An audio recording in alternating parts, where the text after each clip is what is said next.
Welcome back, everyone. Time for the morning rush. As New Mexico's largest school district returns to the classroom today, there are some challenges expected. For example, APS is asking parents and students to find their own way to school this morning due to a bus driver shortage. Also prepare for heavy traffic near campuses during drop-off and pickup. Students remember social distancing and masks will be in effect to protect against COVID-19.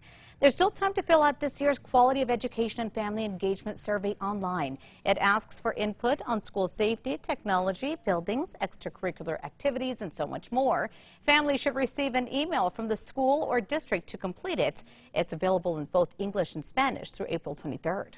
And here's a look at the bus stop forecast this morning as the kids head back to school. Actually, I don't think there are buses going, but even though, as you're heading back to school, temps will be in the upper 40s, low 50s with sunshine. Be sure to grab those layers that you can shed by the afternoon. Controversial County Commissioner Coy Griffin is pushing a proposal to allow Otero County businesses, schools, and other entities make their own decisions about capacity and other COVID-safe practices. However, Otero County is still in the yellow this morning. County commissioners will hear his proposal on Thursday. The governor's office says even if the measure does pass, it has no legal effect. And here's a look at the Metro Threat Index this morning. Keeping it low, it's just going to be a breezy afternoon with gusts to around 25 miles per hour. Happening tonight, Albuquerque City Council will hear a resolution that could help domestic violence victims. Councilor Pat Davis is sponsoring a resolution for APD to adopt a safe harbor policy. It would allow victims to report incidents without any threat of being arrested if they do have outstanding warrants. If approved, APD could become the national model. A big player in the satellite industry is one step closer to moving to Albuquerque. The city and privately owned Thea Group agreed on a lease for more than 100 acres near the Sunport. The group plans to use a 2 million square foot building for light manufacturing and a research and testing facility along with office space and a parking structure. There's now a new underpass for pedestrians and cyclists in the metro. Construction along the 8.7-mile north diversion channel beneath Indian School near University is finally complete. It was designed to help prevent crashes involving pedestrians and bicyclists in that area. And here's a look at the morning drive. The maps are clear this morning, all green across the metro. And here's a look over Albuquerque. A bright sunny start to the day. No weather issues for the morning commute.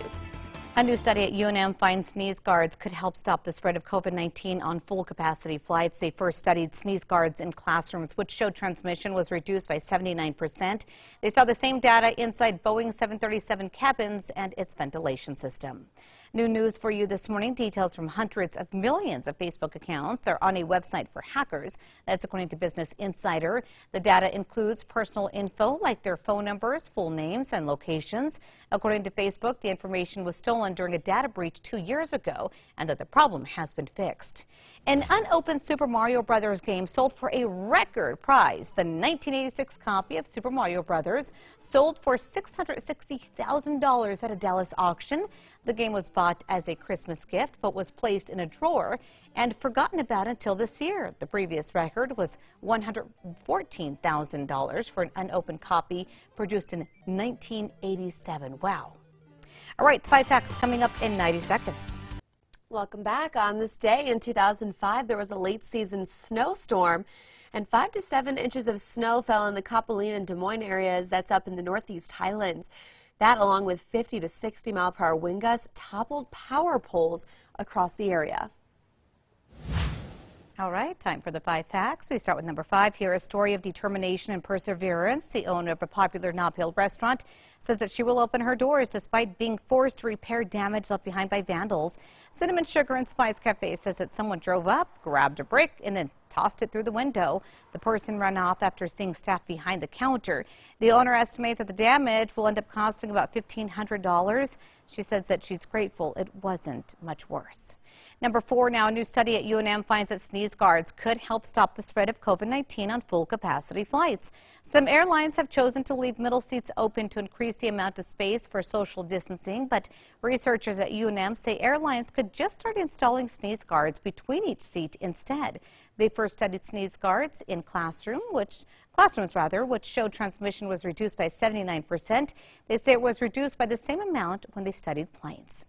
And get ready for some heat today. Temperatures soaring back into the low 80s with a high of 81 expected in the metro.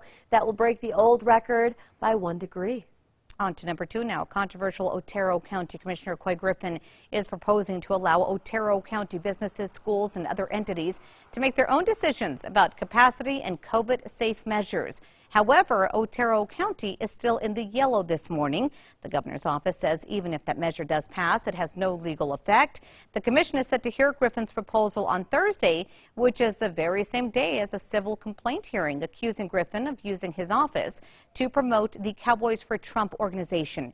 He's also awaiting trial for his alleged involvement in the U.S. Capitol riots, in which he denies being involved.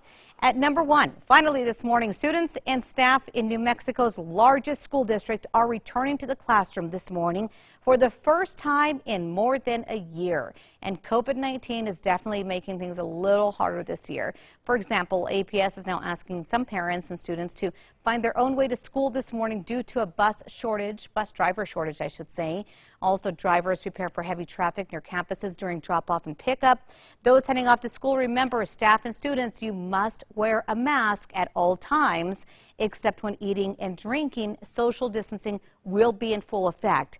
For all the information about the full reopening plan, go to our website. That's always on KRQE.com.